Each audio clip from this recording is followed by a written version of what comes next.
Hi, this is Ushio, and this is going to be the first video of what I'm hoping is going to be quite a long series. This is going to be a top 10 manga starting from 1987 up to the present day.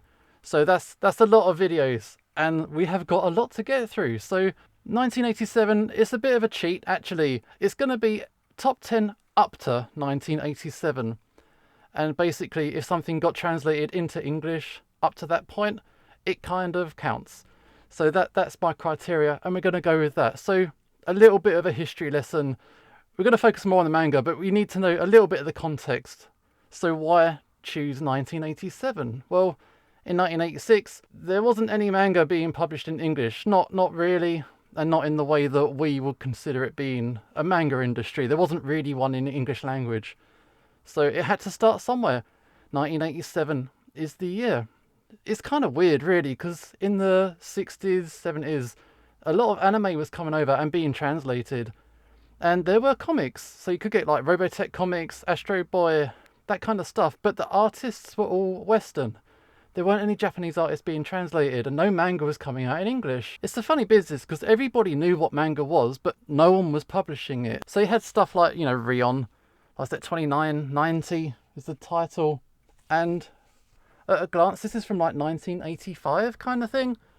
And yeah, it looks like it's in the manga style, which it is. And it does a lot of the visual references that you're kind of used to. It looks a bit crude by today's standards, but it was done in that style because people were seeing the anime and people were getting the comics sent over from Japan. They couldn't understand what they were looking at, but they were trying to understand what was going on. So we're going to go right from the beginning and we're going to go right through to present day. So the earliest translation that was in English is actually something I don't have. I'm going to try and get physical copies if I can. So if you see something like a random JPEG on the internet, it's kind of like, it's hard to kind of visualize and see what it looks like. If I can get a physical copy and show it to you, at least you know the thing actually exists and how it kind of looks. And that's what I'm going to try and do. So there's kind of this magazine called the Concerned Theatre Journal, something like that, in 1971. And it had like 3 really good manga put in there. I'll put the details here because I can't remember off the top of my head. I don't script these videos. I just talk off the top of my head. So it comes out quite natural. And obviously I'm going to miss details and get things wrong. But I'm sure you're forgiving because you're cool like that.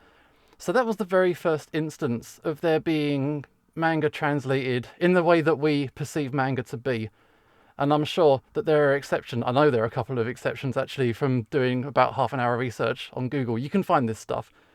But for our definition, you walk into a comic shop, you buy something and it's manga. The first instance, so normally I'll do a top 10 with the worst to the best. Not worst, but and I'll get better as it goes. This time, because it's starting out, we kind of need to go chronologically. So I think this is 1977. I got a copy of Star Reach, issue 7. So there are 2 authors in here. We got Satoshi Hirota and Masaichi Mukaide. And those 2 people together, they formed what we perceive to be the first manga translated into English, unless somebody digs up some kind of hidden manga that people don't really commonly discuss. But it wasn't too expensive to pick up, actually. I was kind of surprised. Is it worth picking up today? If you want a piece of history, maybe, but otherwise, probably not. It's just, this comic is an anthology comic. Lots of different artists with lots of little short stories. There's only 6 pages in here. It's a story called The Bushi, and it's basically one of these, you killed my family, and now I want revenge. That's the whole plot, and that's all you can do with 6 pages. The style of the art is kind of like, the artist, he kind of couldn't find work in Japan because his art was deemed a little bit too Western in style. And so that's kind of how it looks on the page. It is like samurai, and it is, fighting a monster at one point. But it's done in a style that would fit in with a magazine like this that would cater to like Western audiences kind of thing. It's an interesting curiosity. Honestly, it's probably not really worth checking out unless you really want to see where it all started. Okay, next up is something that, if I was doing the works in order of quality, this would be my number 1. This is Barefoot Gen. So I think it's like 1979 now, 1980. It's interesting doing a list like this. Some titles you'll have heard of, and some titles completely disappear. Barefoot Gen is one of these enduring titles and it was actually absolutely one of the first. It is a manga about the bombing of Hiroshima at the end of World War II. Keiji Nakazawa, the artist, he had a first-hand account of experiencing that as a civilian who was bombed as a child. And it's rough reading. Most of the stuff you would expect kind of appears in the first 2 volumes. And that's kind of when the bombing is at the immediate aftermath. But volumes 3 and onwards, it's kind of the healing process. What was Japan like in the late 40s and the 50s? And it's a tough read. However, it's an important read, and it's something that everybody, I feel, needs to be able to read. It isn't a manga that's just saying, oh, you dropped the bomb on us, how dare you drop the bomb on us, how could you, kind of thing. It's an anti-war manga, first and foremost. So it's not just the people who dropped the bomb, it's also the people in Japan who were kind of like wanting to fight, and just the general nationalism that was going on at the time, like the warmongers and the people who profited from it. It's a very angry piece of work. The art style is kind of like childlike, but that kind of brings it home. And the depictions of the horrible violence and the horrible things that happen to the victims, basically, it's tough. So it's excellent. It's absolutely worth reading, and it's still available. You can still get it, and it's 10 volumes long total. But I would totally recommend it. If I was to make like a personal like top 10, 20, it'd probably be in there. So one of the earliest is one of the best. Also, if Barefoot Gen seems a bit too much for you, there's an equivalent called I Saw It, and it's just a thin comic. It condenses 10 volumes of trauma into one comic. It's like being bludgeoned with a hammer. It's quite heavy going. It got colorized, and instead of the main character being Gen, the main character is actually the artist himself. He puts himself as this is his story. He saw it. Personally, I would go for Barefoot Gen. It's the better work. It's more filled out. This is much more quick, and it goes through years at a time in a matter of like 1 or 2 pages. This is the thorough work, but if you want it done in one clean hit, this is the one. But no, Barefoot Gen, get that one. Next up is... people seem to disagree on what year this actually came out. I think it's 1980, but it might be like 1981, 82. This is Manga. Probably the worst title you could give a book. I'll leave an ISBN number here in case you want to look for it yourself. And I got it quite a few years ago, and it wasn't that expensive. I think people have now cottoned on, and now it's seriously expensive. It's an interesting thing.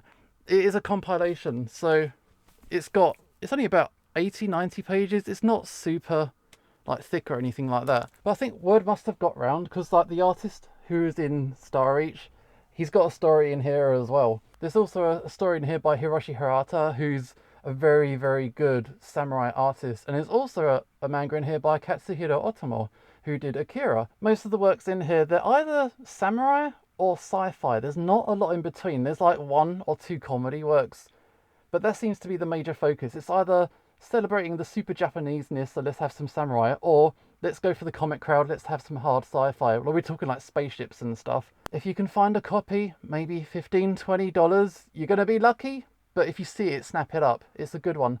So that's kind of also the point of me doing these videos. If you're ever like casually browsing online, or if you're on eBay, Abbey Books or something like that, and you just see something and you're like, oh, what on earth is that?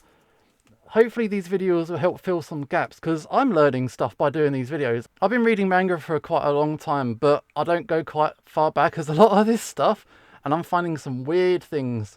So here's an example. I have got Epic Illustrated. I think this is issue 18. So this is another comic compilation magazine. It's just lots of short comics, and they're obviously aimed a little bit of an older reader, because you'll get like occasional nudity, stronger violence than what you would in regular comics. This issue in particular has a short from Go Nagai. He's the guy who did, Devilman, Cutie Honey, Violence Jack, Get a Robo, this dude. So I think in the 90s, Go Nagai, he really wanted to make a go of it. We'll talk about that in a second, but yeah, it's interesting. There's like an 8-page story in here called Oni, and it's okay. It basically reads like an introductory chapter. Like, this guy, he wants to take revenge, and so he turns into a monster. That's basically the story. So there's not a lot you can do, especially as he's spacing out his artwork in the way that we expect regular manga artists to. There's also an article in here that talks about Nagai, and it's an interesting thing. And there's quite a lot of examples in the early 80s. This is 1983, by the way, but there are a lot of examples in the early 80s where you'd get a Japanese artist in like a anthology magazine. You only get about 2 or 3 pages at a time. And honestly, there's a lot of curiosities there, and I would really like to check some of these out, but I'm not going to pay 10, 20, 30 each time I want to check one of these out. I've got one.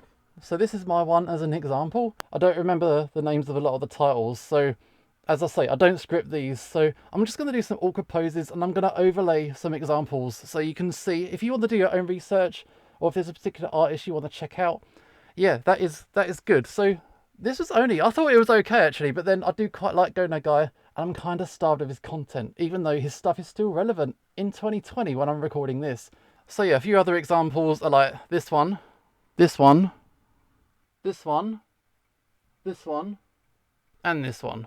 So the King Terry one isn't actually like a manga, it's just some interesting illustration, but for him to be doing magazine covers way back then, I still thought it was interesting, so I thought I'd mention it. Okay, next up is a game changer, a real genuine game changer in how manga was perceived and how it started to grow in English-speaking territories.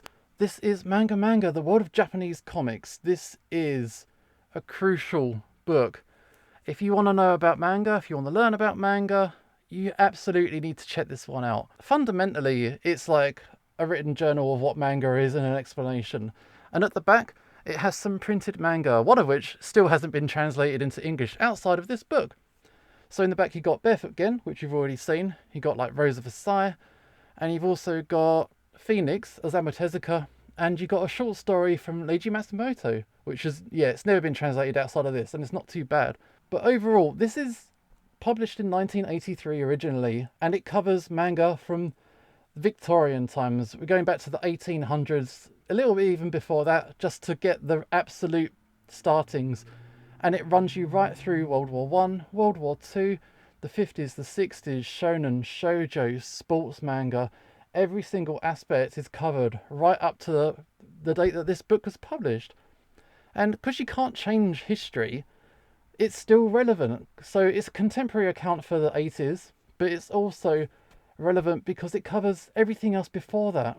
And frankly, a lot of the work in here still hasn't been addressed and translated for our territories. So it's such an interesting and important work. I think it's still available to pick up. It's been in print for about 30 odd years. There are copies out there. I hadn't touched it for ages and I was just flicking through and I found myself falling into it. It's very accessible, it's quite easy to read, it's not dry, and it's got lots of different illustrations, lots of different works featured, and it's just really, really good. Absolutely essential reading. So we're sort of entering like a transition phase now. We've got like manga, say that book's come out, everybody started to read about manga and people are starting to get involved. That means that it's not just curiosity anymore. People are starting to address it, but there's no precedent. What do we do? So one approach that seemed to be the standard at the time for a lot of like comic publishers, even now in the West, is that you hire an artist, you bring your own writer and you hire an artist. So you get a collaborative work. This is Samurai Son of Death, and it's okay. However, it's written as though it's a Western comic. It's very talky, it's very wordy. It's not super expressive with the art. And this is Hiroshi Hirata again. He was already in the manga book earlier, and he's in here again, and he's famous for his expressive, very kinetic and lively line work. I've read some of his other stuff before, and you're talking maybe like 4 or 5 panels per page. You're up to about 10 or 11 panels a page. It's very cramped, it's very squashed, and it's just, I feel the pain. I feel his pain as he's trying to cram in so much information in between all these dialogue boxes and all these like small panels, and that's not how it works. Like the story itself's okay. It doesn't really set itself up. On the inside cover, it has like, oh, these are the characters and these are their motivations. And if you don't read that, you're going to struggle to get through it. So the story's about a samurai dude. He kind of gets killed while serving his master, and then he comes back to life and he sees himself as the son of death because he's revived in such a way. It's okay, and it can be picked up quite cheaply. It's the skinny thing. But honestly, I wasn't super into it. It was okay. The artwork's really, really nice, but the writing's kind of dry. But that's the thing, when you're starting out and there isn't a precedent, which I said before, then you're going to make mistakes. So it's an interesting experiment. I don't think it quite paid off, and they never tried again. It's kind of sad in that respect. Hirata's a good enough artist that he doesn't need these kinds of projects. He can do his own manga in his own way. So we've seen his work twice in the 80s, and I think we only get to see him when Satsuma Gishiden is published by Dark Horse. And that's it. So he's criminally underlooked as a manga artist. And instead of celebrating his work, people talk about other samurai artists' work, which we're going to talk about right now. Here we go. Here come the big guns. This is how manga started. It kind of like two kind of sets of people started printing manga at kind of the same time. So first up, we have got Lone Wolf and Cub. And this came about through a lot of the artists at the time were really into manga and they were checking it out. And so Frank Miller attached his name to Lone Wolf and Cub. And that kind of swung it, and that got people interested in reading this series. It's really, really, really, really good. How many readers was that? That many times? That many times good. You've probably heard of it before now. It's just a big samurai epic. It's about a guy, Ogami Ito, and he kind of gets set up by people who are against him. He used to be the executioner for the shogun, and so he's forced to go on the run, and he takes his little boy with him. And he's the cub, so Ogami Ito's the wolf, and his little boy Daigoro's the cub, and they will fight, and they want their revenge, and they're going to kill everyone in their way. So the comics were coming out, and people were enjoying them. It got a little bit of hype around it. They also got around to printing one book, which I actually managed to find. So I didn't know it even existed, so I just got one cheap one, just as an example. However, I did manage to find the book. And it's actually pretty good quality. It's quite nice, like glossy pages and stuff. And the translation seems fine. Obviously, I don't know. I can only compare it to the ones Dark Horse put out. But it's fair. It's quite an earnest attempt to do manga justice. And it's completely respectable job.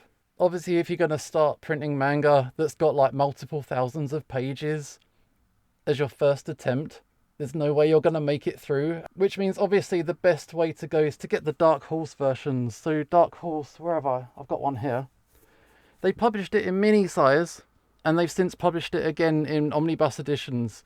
So there are 28 of these, and I think, is it 12 of the omnibuses? And they're out of print because that's what Dark Horse does. They print some stuff, and within about 2 years, it's out of print. I wish they would see to that. But Lone Wolf and Cub is a genuine classic of manga. It is violent, and you will see some like nudity and stuff, and it's got some odd attitudes, but it's the kind of exploitation area that this kind of manga plays in. It's cool. I like it. And even though it's so long, it never gets boring. They just go into a new town every chapter. Each town's got its own set of characters with their own story. And like Ito's just his own, he's just the unknown element to these situations. So how is he going to respond? What's he going to do? And that's kind of the appeal of the series, just to see how he's going to respond to whatever weird situation they end up in. It is cool. I still recommend it. And it's interesting that manga that have been published since the very beginning are still sought after today. And that is Lone Wolf and Cub. It's a cool manga. If you want a massive samurai epic, you're basically everything that you'll need. So that was First Publishing's attempt at getting into the manga market. It wasn't their only attempt, but that's next year, so that'll be in the next video. But we'll come back to that and we'll move on. So the other big group, you might have heard of them, like Viz Media. But at the time, they were known as Viz Communications, and they started, I think it was in May, and they launched 3 series at the same time. And we're going to talk about all 3 of them right now.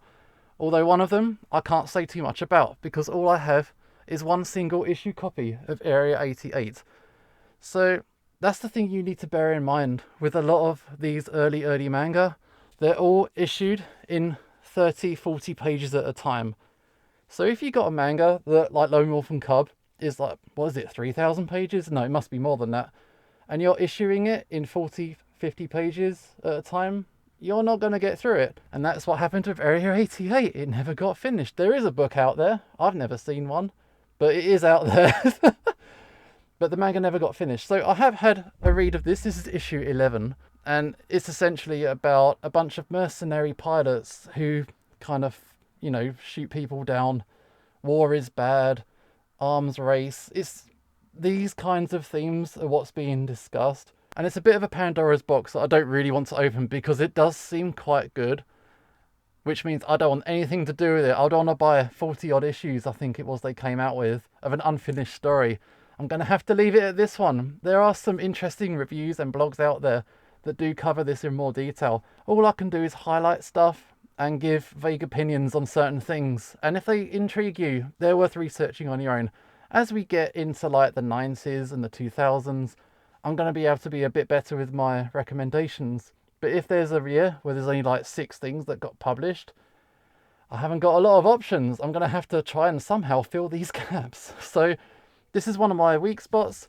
It seems okay, but I don't know. And next up is My the Psychic Girl. This is cool. This is a lot of fun. This is like a modern day set, kind of sci-fi, contemporary, action, thriller, conspiracy, chase manga.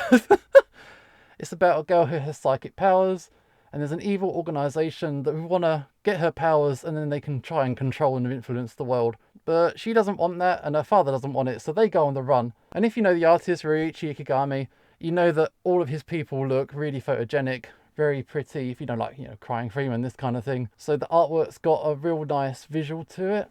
The artwork's quite strong and the action's cool and also very unlikely. But that's the appeal of it. It is a little bit out there and it did actually get finished. So you can either get all the comics or it was compiled into 4 graphic novels.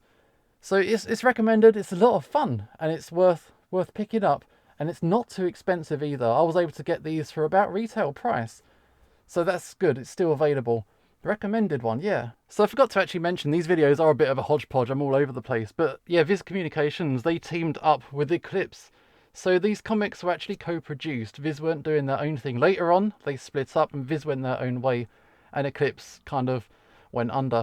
But yeah, so these starting titles are co-produced, which is why you see the Viz logo down here and the Eclipse logo up here. They're kind of shared between them. And also, they're the guys who did the Son of Death book. So Eclipse was also responsible. So it's interesting that there are these companies right at the start. And yeah, over time, with the power of hindsight, you're going to see the companies that kind of started up, where they did or didn't go wrong, how they went under. But yeah, Viz was onto something, but it took them a little bit of a while. But what have we got next? We have got, if I can find it, this is The Legend of Kamui. This is the 3rd title that they started with. And I read it for the first time today, and I put it down. And then I was sad because volume 2 is really expensive and none of the rest of the series is printed, and it's really good.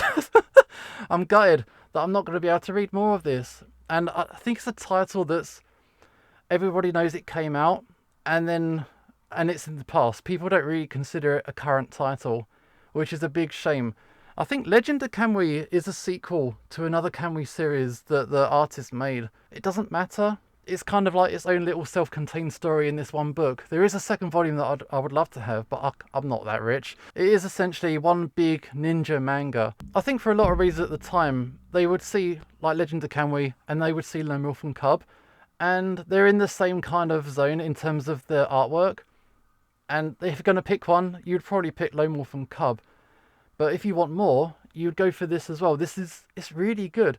So Wolf and Cub is very kind of talky, and it kind of justifies how things happen because of like the honor and like the samurai way and this kind of thing. Whereas Kamui, because it's ninjas, the action, there isn't any talking, there isn't any dialogue. It's a much more visual experience. Like the story in this one, it's basically like he's kind of like a runaway ninja, and he bumps into another runaway ninja. Because of a misunderstanding, she thinks that he's going to turn her in, and she just wants to go and live her life with her family kind of thing. So they're constantly fighting. But it's a ruthless world, and people get killed and stabbed in the face, and it's quite gratuitous. I would say perhaps a little more so than Wolf and Cub. There's a bit of a callousness to it, and I think it's really good because that kind of slight hard edge about it, that kind of appeals to me. I like seeing that kind of drama in my comics, but it is good. I wish they had more, and I wish I had volume 2. I think volume 2 is like red and this one's blue. And that's how deep my analysis goes. And I think it's a bit of a shame this manga gets ignored. So there are certain publishers, and they do like to go back and check out more of the legacy or the classic manga. And this is a genuine classic from back in the day. Maybe when people have had enough of Wolf and Cub, they'll start to come back to these kinds of titles. But for now, this is quite buried, and it's a bit of a shame. I wish there was more. Okay, it is time to round off our top 10. I think it was 10, I've sort of lost track. It might be slightly more. But there was one more title released in 1987, and we have got Xenon. And Xenon is pure shonen trash. So you know when you have like a really stereotypical image in your head of what a shonen manga is like, with people shouting with the speed lines and the explosions? This is kind of where it came from. It does all of these things, and it does it in such a perfect way. It's got an endearing quality to it that it's so earnest and straight-laced with how it's doing these really terrible cliches. I admire it. It's not great, but it is fun if you've got that certain kind of humour for it. It was completed, it's in 4 issues, but it's of its time, and it's probably going to remain. But that is it. That is my top 10. Okay, I'm just going to pause the video here and jump in for a second just to say that there are a couple of other manga that I didn't mention because they're really difficult to find, and honestly I'm going to have opportunities later on to talk about them later. So yeah, I'm aware that there is a bilingual edition of Rose of Versailles. Volumes 1 and 2 did come out. Also there is a very obscure version of Devilman that came out, and there's also some Golgo 13s. There were some volumes published in English and they're really expensive. I'm not going to get them, but I'm sure I'll talk about these series a little bit later. Okay, back to the video. I hope you found the video interesting. Obviously it's going to take me quite a long time to get through these videos, if not for me reading them. Also, if I need to find a book and maybe order it and wait for it to come in. I've got enough books for 1988 list at least. 1989 is already starting to look a bit thin. Once you hit 95, there's going to be a lot more manga for me to pick from, and then maybe hopefully the standards won't be so diverse. But in these early few videos, I'm not going to have a lot of options, and there's going to be some manga on here that I either don't know or isn't that great, but it kind of gives an idea of what it was like to be a manga fan at the time. You didn't have a lot of choice. You had to take what you could get. But I hope this video is interesting. If you want to find out a little bit more about Xenon and My the Psychic Girl, I'm going to do a couple more videos that go a little bit more in depth just to chat about the stories and a little bit more about my thoughts on those ones. But I hope you found this video interesting, and I'll try and do more in the near future and some other videos in the meantime that are a little bit more relevant than something from the 80s. But for now, this is Usho signing off, and hopefully I will see you next time. Thank you for watching.